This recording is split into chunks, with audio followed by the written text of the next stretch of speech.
Hello guys, আমি আউসফ সানি এবং আজকে আপনাদের দেখাতে চলেছি একটি ঐতিহাসিক মুভির ঐতিহাসিক কাহিনীর ছোট্ট একটা ক্লিপ। তো কালকে আমাকে আমার ইনবক্সে এক ভাই ক্লিপটা পাঠিয়ে বলল কি যে ভাই এইটা কি মুভিটা কি আপনি দেখছেন? তো দুঃখের বিষয় আমি মুভিটা পুরোটাই দেখছিলাম এবং সে বিষয়টা নিয়ে অনেকটাই আমি জানি আর কি, মানে বিষয়টা নিয়ে আমি দেখছি, বিষয়টা আমি জানি। তো ভাবলাম আপনাদেরকেও সাথে নিয়ে একটু দেখি বিষয়টা এবং একটু এক্সপ্লোর করি যে আসলে এর ঐতিহাসিক কারণটা কি। তো শুরু করছি।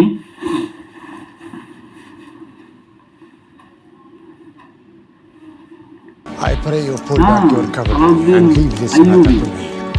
I pray you retire. Salahuddin Ayyubi and এটা হচ্ছে আপনার একে হচ্ছে বারডুইন ফোর বলা হয়। বারডুইন ফোর মানে সে হচ্ছে তৎকালীন, মানে আজ থেকে আরো 600 বছর আগে জেরুজালেম, 600 বছর না, প্রায় 700-800 বছরই হবে, জেরুজালেমের একজন রাজা ছিলেন। তাকে সম্ভবত দ্য লিপার কিং বলা হয় এবং তাদের একটা বিখ্যাত মোমেন্ট আছে যেটা কিনা আমি উল্লেখ করব সামনে। শুরু করছি আবার। Reynaud of Chatillon will be punished. I swear it. Withdraw. কাহিনীটা হচ্ছে যে মানে সালাউদ্দিন আইয়ুবীর কয়েকজন সেনাকে বারডুইনের প্রধান সেনাপতি আর কি মানে মেরে ফেলে, কিল করে আর কি। তো তখন বারডুইন মানে বিষয়টা জানে না গভীরভাবে, তো তখন সালাউদ্দিন আইয়ুবী চলে আসে বারডুইনের রাজ্যে আক্রমণ করার জন্য। সালাউদ্দিন আইয়ুবী সম্পর্কে বলতে গেলে তৎকালীন সময়ে খুব পাওয়ারফুল একজন মুসলিম এম্পায়ার ছিলেন তিনি।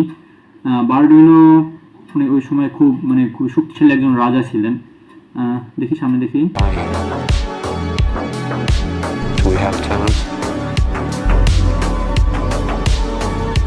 We have them. হ্যাঁ, এখানে একটা বিষয় হচ্ছে মহৎ যে ব্যক্তিগুলা পৃথিবীতে আজ পর্যন্ত আসছে এরা সব সময় যুদ্ধে না জড়িয়ে, যেখানে ক্ষতি আছে সেইখানে না জড়িয়ে সব সময় চেষ্টা করছে আপোষের বিষয়ের দিকে নিয়ে যেতে।